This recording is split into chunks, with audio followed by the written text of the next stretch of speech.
es que más o menos unos 6 días antes del Nacional empecé con fiebre, mialgias, artralgias, y me empezaron a salir petequias en todo el cuerpo. No Fue manches. cuando fue un brote de dengue, creo, hace unos años. Entonces yo iba bien preparado, me sentía confiado y de repente me da dengue justo antes del Nacional. Entonces esos días horribles porque yo en mi mente decía, a ver, no puede ser. Me esperé un año para hacer el Nacional. Ajá. Y ahora que lo voy a hacer, que me siento preparado, resulta que me da dengue. Entonces... Sí, ¿no fue eso? ¿Era una señal? No.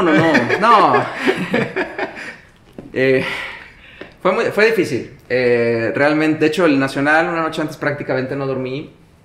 Entre el dolor, me eché no sé cuántos gramos de paracetamol. Fue horrible. Hasta esteroides me dieron. O sea, cosas que ni siquiera están indicadas, pero cuando uno está desesperado, pues llega a ese punto. Y pues prácticamente no dormí. El día del Nacional me salió el exantema. Entonces yo estaba con mis máculas, todo pruriginoso, todo el Nacional, cansado, con fiebre, sin dormir. Y llego el día del examen y enfrente de mí un compañero y me dice, oye Ramiro, te ves muy mal. Y yo le digo, sí, tengo dengue. Me dice, no, te ves muy mal en el examen. Y yo, pues iniciando, justo ya cuando estábamos sentados, dije, no, ya valió. Entonces, sí fue difícil. El examen dije, pues voy a contestar lo más rápido que pueda para irme a dormir. O sea, la primera eran 2 partes. Me tocó todavía 450 preguntas. Ok. Entonces, contesto lo primero, lo más rápido posible. Me voy a ir a dormir. Entonces contesté, me fui a dormir. Y regreso, contesto la segunda parte y adiós. O sea, y dije, ya, lo que sea. Si, de hecho, en ese momento lo pensé. Realmente, si ya no paso, probablemente ya me voy más hacia el área de investigación. Pero pasé, afortunadamente. Me fue Oiga, bien. y llega ese momento en que llega con la... No le preguntaron, ¿y a qué va, doctor? ¿No le preguntaron? No. De hecho... No, lo vieron tan mal que ya... No, dijeron, ya pero es vete, que agarré la mejor. hoja. O sea, fue muy rápido, muy rápido. Mi esposa también estaba cerca. Hicimos el examen juntos. Ella estaba como a 3 o 4 lugares. También ella me veía y decía, no puede ser. Pero me fue muy bien. ¿En ese mismo creo que también dentro quedó de- su señora? En ese... Creo que sí. Creo que sí o si no en el siguiente. Porque ella lo hizo 2 veces. Porque en ese año creo que sí lo pasó. Pero le dieron plaza en el sur de México y la rechazó porque nos íbamos a casar. Entonces mi esposa cambió su vida profesional por casarnos. Ya en el siguiente ya lo pasó en un excelente lugar y quedó aquí en Guadalajara. Ya casados los dos. Ok. Sí. Sí lo quería, Estuvo- pero sí lo quiere. Qué No, padre, qué chingón. y bueno, sí es difícil porque rechazó algo profesional por sí quedarse aquí en Guadalajara. No, o sea, Entonces, algo- sí es una decisión difícil que le respeto mucho. Muy difícil, porque Sí. cuando te preparas para el examen, lo frustrante que es no pasarlo, lo que uno Sí. quiere, y la verdad que qué valiente su señora. Y Sí, qué- no, qué mis padre, respetos, la qué verdad. padre, qué chingón, ¿no? Sí. Y entonces pasa, y usted ya tenía visto que quería aquí quedarse en Guadalajara. Sí, porque ya dentro de mis planes era estar allá en la casa, ayudar así con mi familia y potencialmente casarnos. De hecho, ya lo tenía también en mente. Entonces, sí, mi plan era aquí quedar en Guadalajara. Afortunadamente quedé. Lo hice en primer año en la 46 y luego centro médico. Y también ella, un año después, volvió a repetir el examen, lo volvió a pasar y quedó también en Guadalajara. Ya los dos aquí en Guadalajara. Sí. La verdad, ¿Ella también en bastante centro bien. médico? ¿O? Ella en centro médico también. Sí. Pediatría. Ah, ok. Nada más que Perfecto. son de edificios diferentes, casi no Sí, nos veíamos. sí, estaban alejadillos. Ajá, sí. Oiga, doctor, y por ejemplo, el R1, usted siempre quiso medicina interna, no Sí. quería derivarse a nada más. Pues durante el R1, por ahí estaba pensando hacer probablemente neurología, pero también pensaba, es que bueno, neurología todos los años, en medicina interna voy a tener más variedad, más pacientes, en ese entonces. Por ahí había la oportunidad a lo mejor de hacer neurología, pero no, o sea, me mantuve como tal firme. Neurología me gusta, reumatología también es una especialidad que me gusta mucho, pero no, medicina interna y volvería a repetir medicina interna. ¿Y el primer año qué tal? ¿Cómo le fue? Me fue bastante bien, pues ya conocí al hospital, los médicos, todo. Entonces la verdad me sentí muy bien. Fue difícil, más que nada ahí el matrimonio, especialmente el R2, porque pues yo tenía guardias, mi esposa tenía guardias. Entonces yo creo que fueron 2 años que nos veíamos 2, 3 días. Y a dormir. Entonces sí, no, y rentábamos por ahí una casa, nos cortaban la luz, el agua, o sea, de entrada porque ni nos acordábamos de pagar las cosas.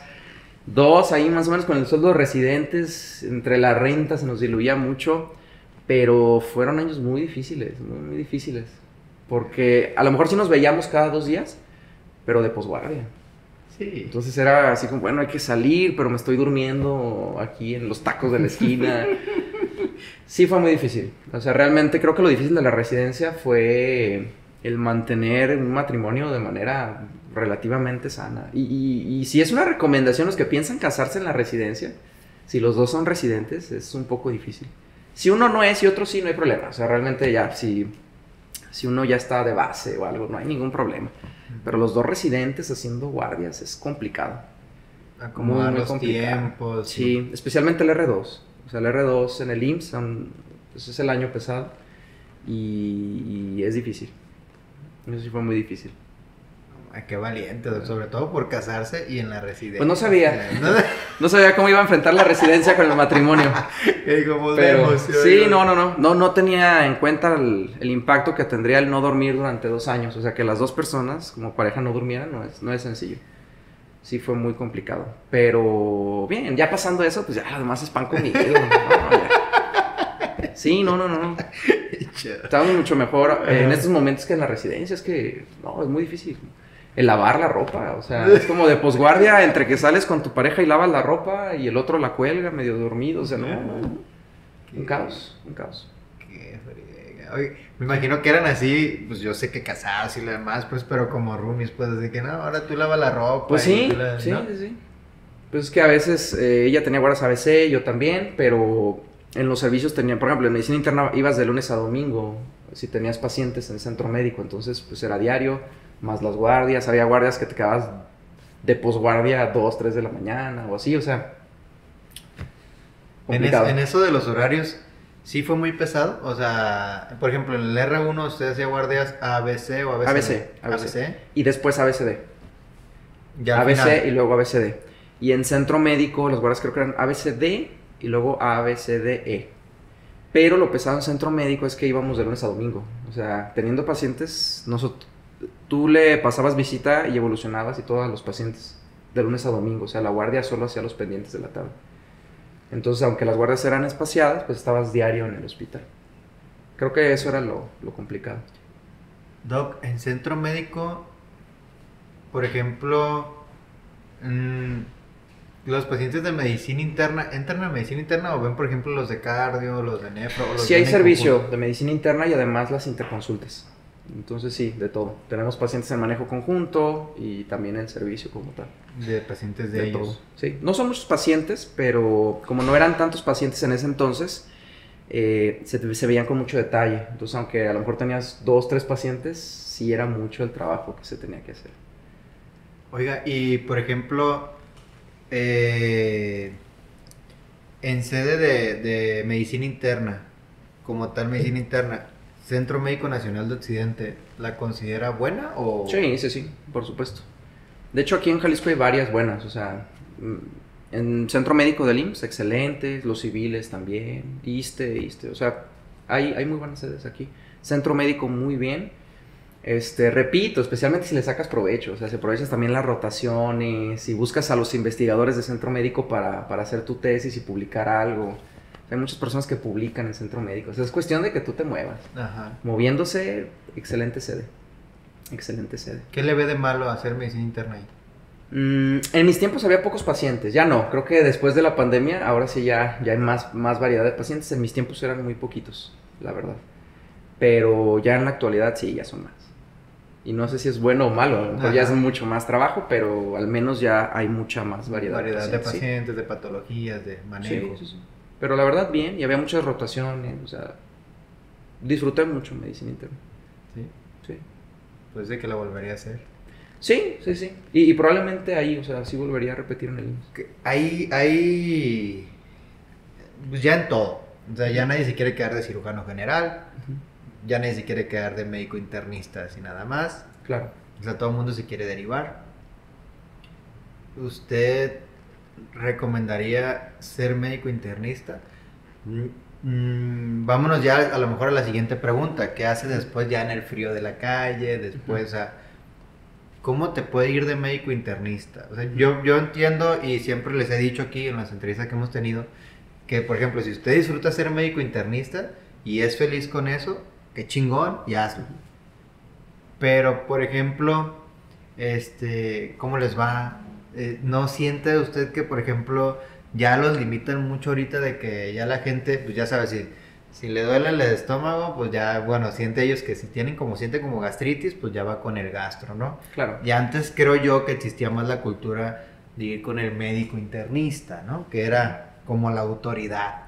Claro. Pero no sé si siente usted que se ha ido devaluando mucho la especialidad de medicina interna como tal. Pues ha cambiado su identidad. Antes sí, el internista tenía un aspecto más central porque no había tantas especialidades. Ya no, ya está muy dividido entre internistas hospitalistas, que están ahí en el hospital viendo pacientes, o de consulta. Entonces sí hay una gran variedad ya de... Está cambiando como esa identidad del internet, ya no es lo de antes. Y ese es el primer punto que hay que aceptar. Y segundo, pues hay mucho trabajo. O sea, en realidad, cuando salí de la residencia, sí había mucho trabajo. O sea, en los hospitales, en consulta, hay de dónde. El ingreso no es igual que las quirúrgicas, eso es evidente. De hecho, en México, lo que gana un médico con especialidad quirúrgica no se compara a los clínicos. Y de los clínicos, los que más tienen ingresos son los que hacen procedimientos. O sea, por ejemplo, broncoscopías, endoscopías, intervencionismos. Entonces, en el aspecto económico, pues sí es una marcada diferencia entre quirúrgicos y clínicos que hacen, pues procedimientos. Aunque finalmente ahí va a depender pues, de lo que uno quiera. Si, por ejemplo, un médico lo que busca es un gran ingreso económico, pues si lo que quiere es eso, pues sería alguna quirúrgica de alto impacto. Si lo que quiere es hacer procedimientos, pues a lo mejor algo quirúrgico o algo clínico con procedimientos. Si ama los pulmones, pues que haga neumología. Aquí en medicina interna es abordaje integral. O sea, si lo que te gusta es ver al paciente, ver todos los problemas que tiene, no por partes, o sea, no de que yo solo le voy a dar el tratamiento del corazón o solo el tratamiento de la piel. No, o sea, verlo de manera integral y por partes es una excelente alternativa, reconociendo las limitaciones que tiene el internista.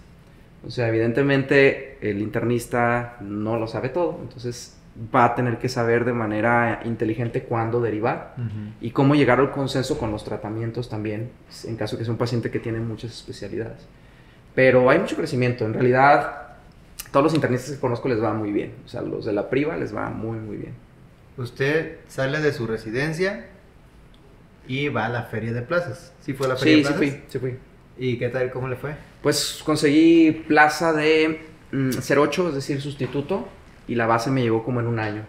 Súper rápido. La base me llegó en un segundo nivel del IMSS y la verdad muy muy bien. Creo que es una de las ventajas de hacer la residencia en el IMSS, que saliendo prácticamente te aseguran al menos un 08, que es como el trabajo de sustituto. Y lo digo porque algunos compañeros y amigos que hicieron residencia en otros hospitales salieron sin plaza ni nada. Y cuando sales, creo que la institución te ayuda mucho porque empiezas a reaprender a cómo ser médico de base, cómo enfrentarte ya con el paciente, cómo tener responsabilidad. O sea, empieza ya la segunda fase de aprendizaje, o sea, de ahora como adscrito, cómo me tengo que comportar, cómo tengo que ser, qué tengo que aprender. Y que es algo que no aprendes en la residencia. Ajá, sí, no. O sea, uno cree que cuando ya es uno R4, R6, R8 sale y ya sabe todo, falso completamente, hay que volver a reaprender ese proceso.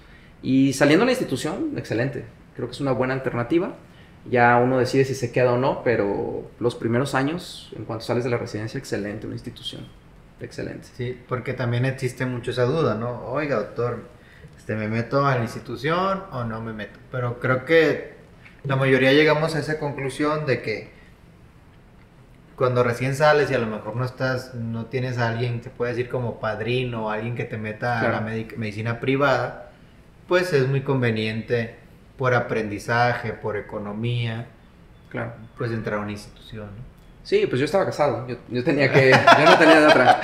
Entonces, y me gustaba, o sea, como tal la institución y el hospital y todo. Pero es cierto, especialmente en las ciudades grandes, el medio privado, pues sí ya están bien determinados los grupos de trabajo. Y se entiende, porque uno trabaja con personas que conoce y le tiene confianza. Entonces, cuando uno sale y es nuevo en la ciudad o en el campo, pues es difícil encontrar ese nicho, o sea. no es fácil iniciar la medicina privada cuando uno sale de la residencia. O sea, sí es un proceso pues, que requiere años. Okay. Tú lo sabes, o sea, es algo Sí, que sí, requiere sí. mucho tiempo. Y la institución da como esa ventaja, de cierta manera. Ahorita me platicaba que ya no está en la institución, ¿qué le llevó a tomar esa decisión? Pues en mi caso fue porque con el paso del tiempo, después de ser ya internista de base, ya ver pacientes y todo, me empecé a dar cuenta que lo que más me gustaba era pues enseñar, la docencia. Pues esos procesos fisiopatológicos, el enseñar, el discutir casos. Y llegó el punto donde pues una mañana iba al hospital, así iba en el carro y lo veía y decía, no sé, no quiero hacer esto. Como te decía, no quiero hacer esto 20 años de mi vida. 30, 40. Entonces dije, no, me quiero dedicar a educación y voy a buscar la manera de prepararme en esto, de formarme de manera profesional en esto y de aprender. Y tomó su maestría. ¿Cuándo tomó su maestría en Harvard? Sí, la maestría la tomé hace como 3 años, creo. 3, 4 años. En línea, ¿no? Presencial. ¿Presencial? Fue presencial. Una parte fue en línea con el COVID. O sea, ahí sí, pues, Okay. fue inevitable, pero fue presencial. ¿Y cómo fue ese proceso? Por ejemplo, si alguien quisiera hacerlo, ¿mandas tus papeles o...? Hay un proceso No de es selección, fácil. me imagino. Sí. Hay un proceso de selección y está abierto. De hecho, en la página de internet de la Universidad de Harvard hay diferentes maestrías. En cada una vienen los requisitos. Piden muchas cosas. De manera general, uno, piden que manejes el idioma muy bien. 2, tus papeles, que los traduzcas así de manera oficial con una empresa que ellos manejan, que certifiquen. Te piden pues muy buenas calificaciones en todo lo que tienes, te piden currículum, te piden una carta de intención, que es muy importante, es una carta donde especificas por qué quieres entrar, por ejemplo, ese doctorado, esa maestría o esa licenciatura o lo que quieras. Y te hacen varias entrevistas. De hecho, para yo entrar tuve una entrevista presencial allá y 2 virtuales aquí en México. Entonces fueron 3 entrevistas antes de ¿Qué ser le aceptado. preguntaban? Pues de manera general, creo que no puedo decir el contenido de las... creo que no puedo decir las preguntas exactas, pero de manera general te preguntan tus motivos, o sea, cuál es el motivo para que quieras estudiar precisamente esa maestría en esa universidad. Y tratan de ver cuál es tu ambiente como persona, tu ambiente familiar, o sea, si hay varias preguntas interesantes, difíciles. Yo recuerdo una en especial, la última, que me la hizo el director de la universidad. Me estaban entrevistando, yo les decía que me gustaba mucho la educación médica, que me fascinaba, me gustaba mucho, y me dice, ok, veo que te gusta mucho la educación médica. Yo le dije, sí, por supuesto. Me dice, ok, si te diera a elegir entre tu familia y la educación médica, pues, ¿qué escoges? O sea, ya era literal la última entrevista, la virtual, antes de que me dijeran si me aceptaban o no. Me dijo así, el director, o sea, literal el director, porque siempre está el director de la maestría, el del campus, dos maestros, un alumno y un investigador, o sea, son los que te hacen la entrevista. Y me pregunta, y yo lo veo y me quedo así como que, ¿qué digo? Mi familia. Dice, ¿tu familia? Sí. O sea, me gusta mucho la educación médica, pero si me dan a elegir, pues elijo mi familia. Dice, muy bien. Ok, te informamos en 2 semanas si fuiste aceptado o no a la maestría de educación médica. Yo, muchas gracias, todo. Como a las 2 horas me mandan mail, aceptado, maestría de educación médica. ¿Y usted creyó que había dado la respuesta correcta? Yo pensé que di la incorrecta. Después de la entrevista dije, hubiera dicho educación médica. Le hubiera dicho. Ya valió. Pero, sí. O sea... Pues era lo que sentía en ese momento. O sea, finalmente, pues dije lo que sentía. Y pues no sé qué pensó él. Él, en ese entonces, cuando ya estaba haciendo las entrevistas, yo ya había renunciado a la institución. Había renunciado porque antes de hacer la maestría fui a hacer unos cursos a la universidad. Fui a hacer un par de cursos, pero ya en el último curso ya tuve unos problemas con los permisos y todo eso. Entonces, sin saber si estaba aceptado o no en la maestría, pues renuncié y dije, me voy a dedicar a esto completo, no sé cómo lo voy a hacer, pero ya no tengo trabajo, así que, o sea, o me dedico a esto o ahora sí veo que voy a tener que hacer porque ya no tengo ese trabajo. Entonces, durante la entrevista también me preguntaron, ¿y cómo le haces para tu trabajo? Después le dije, no, pues yo ya renuncié. Yo ya renuncié a mi trabajo, yo nada más estoy preparado para hacer la maestría y eso no es ningún problema. Entonces... Llegó un día así y dijo, ya no voy a ir a trabajar. No por el, ya no voy a ir a trabajar. Pedí un permiso primero. No, sí, literal llegué con mi esposa y dije, no me gusta esto. ¿Qué le dijo? No quiero estar aquí. Primero me dijo, ¿estás seguro? Y yo, sí. Le digo, qué bueno, porque yo veía que no te gustaba. ¿Por qué te tardaste tanto? Y me dice, no, tú eres muy trabajador y obsesivo, vas a encontrar algo que hacer si no quieres trabajar ahí, no hay problema. Y de hecho con mis amigos les decía también, pues voy a pedir un permiso y luego renunciar. Pues sí, ¿por qué no lo habías hecho antes?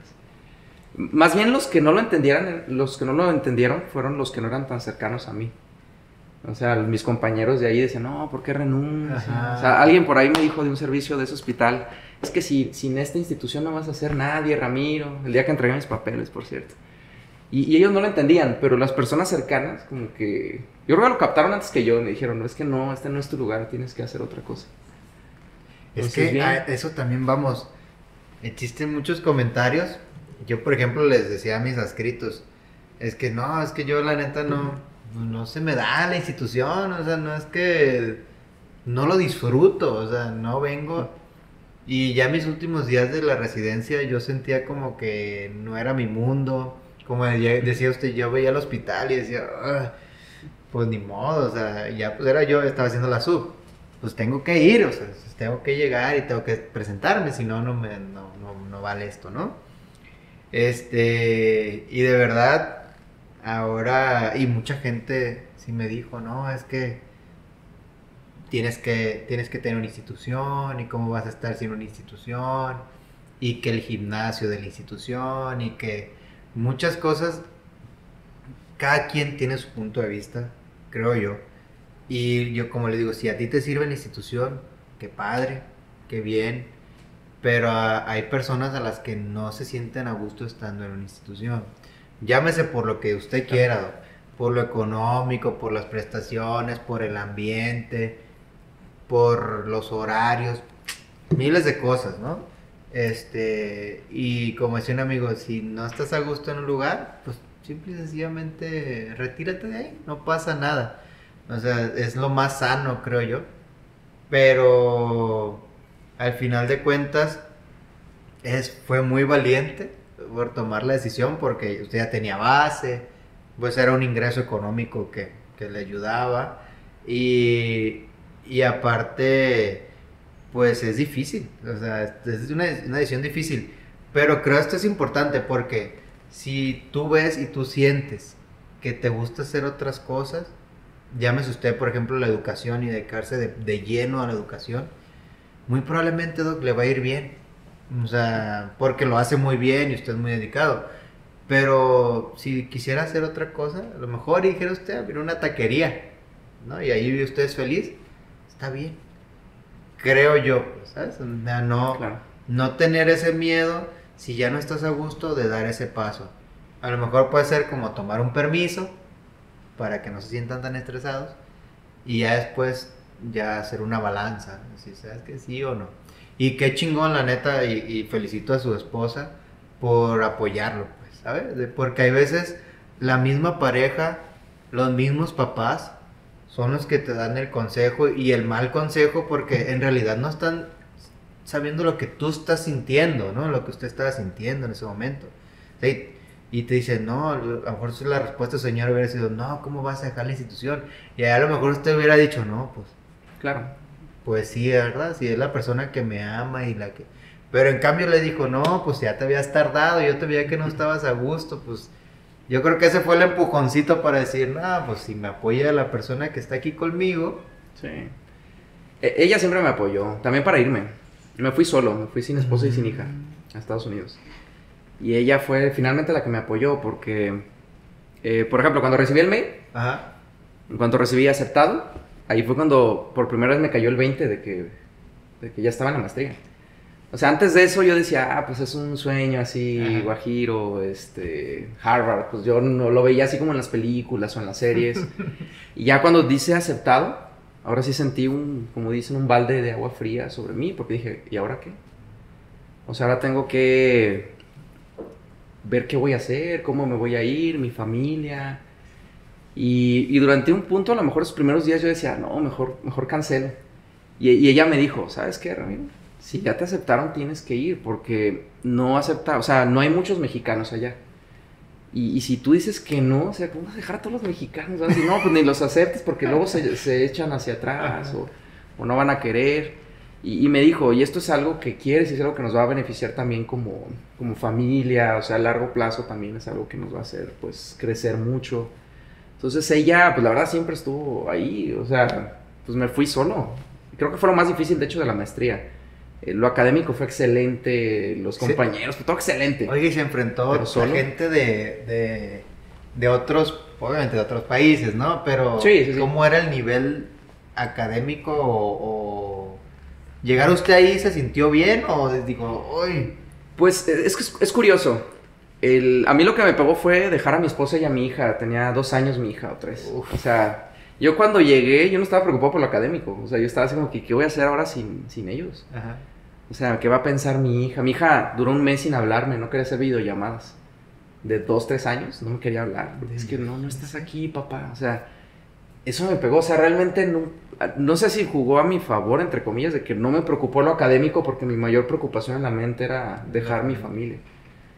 En lo académico, excelente todo. La verdad, es como en las películas, probablemente mejor que en las películas. Todo, las personas, los profesores, las instalaciones, el ambiente. Toda la ciudad es universitaria. Boston es una ciudad de universidades.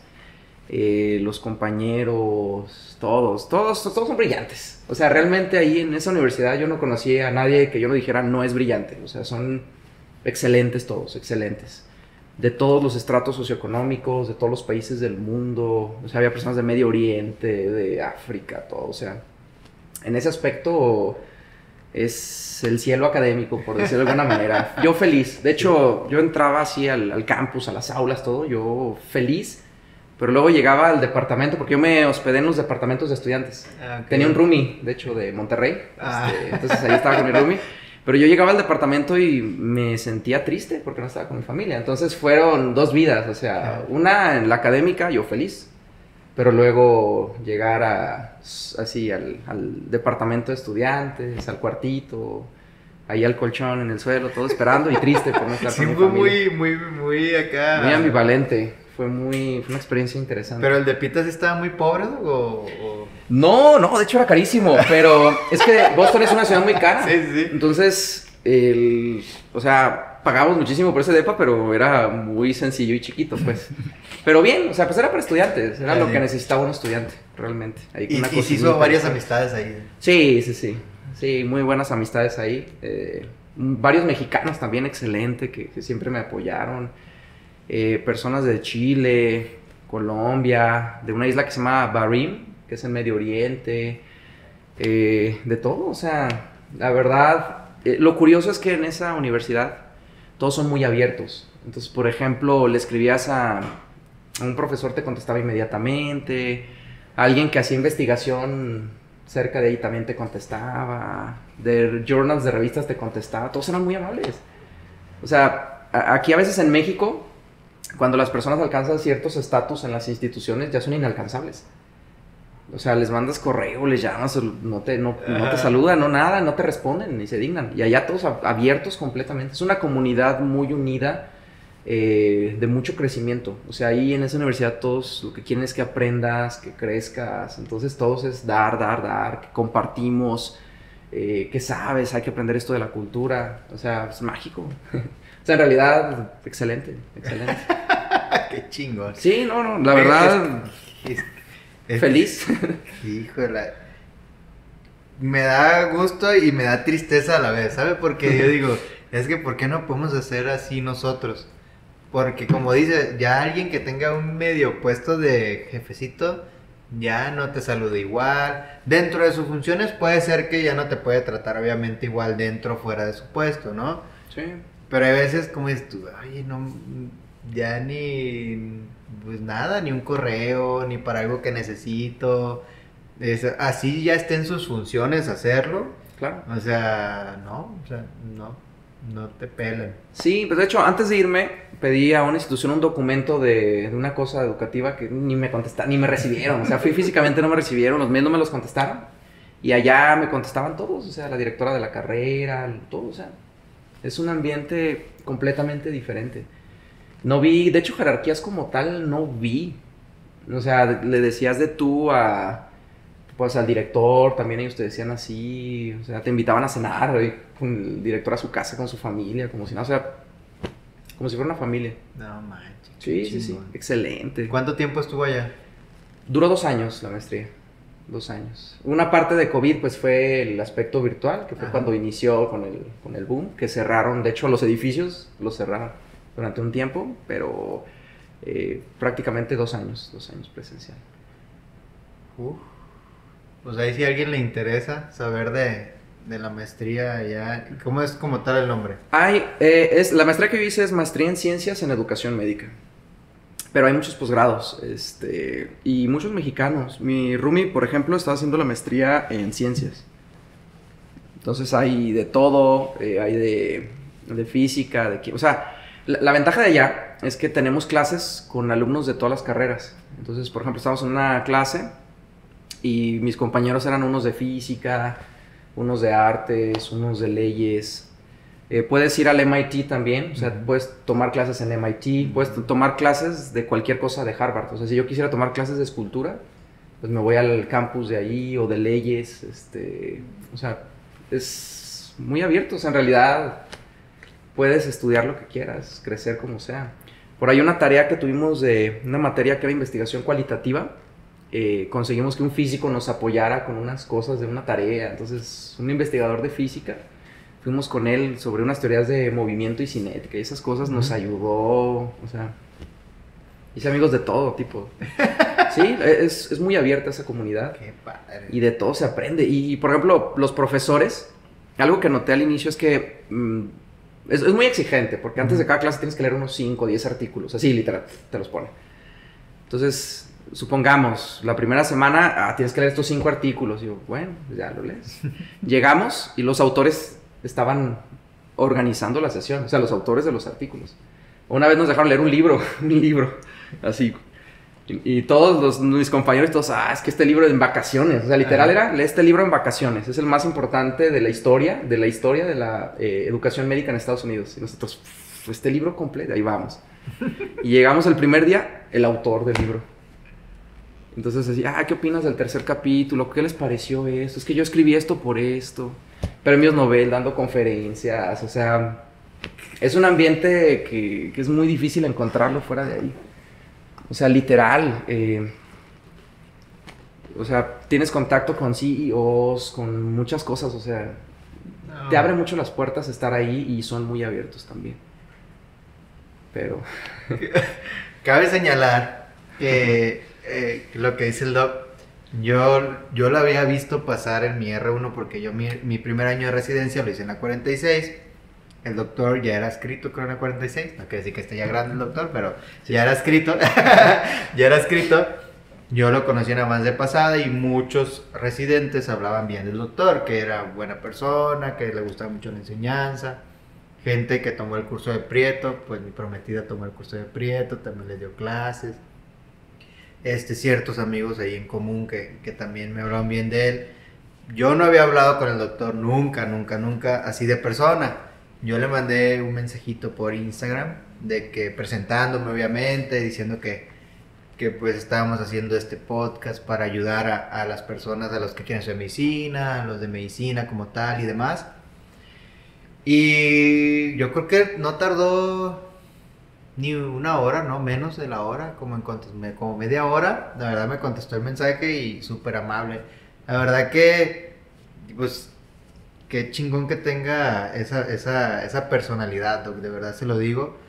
Porque pues yo lo admiro a usted, pues, o sea, por el contenido que hace, por cómo da sus clases, por el sentimiento de verdad que se le ve cuando enseña como tal. Y de mi parte, o sea, tiene un reconocimiento a su persona por la sencillez y por lo rápido que me dijo, no, sí, cómo no, tengo libre qué días grabas y la verdad que creo que hablo ahorita de su formación en Harvard y su formación como persona.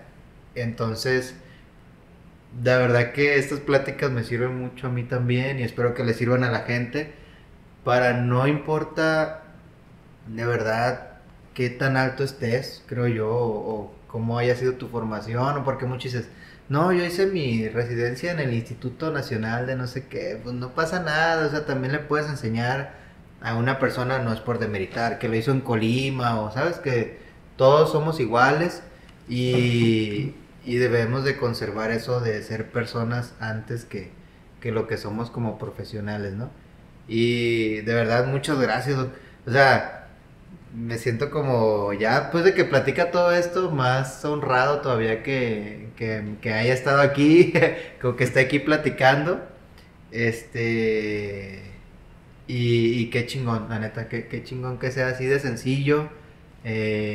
Espero que haya un Doc Ramiro para mucho tiempo, porque pues le va a dar mucho a sus alumnos, a nosotros como médicos y pues esas personas son las que de verdad debería de haber más en nuestro país, ¿sabes?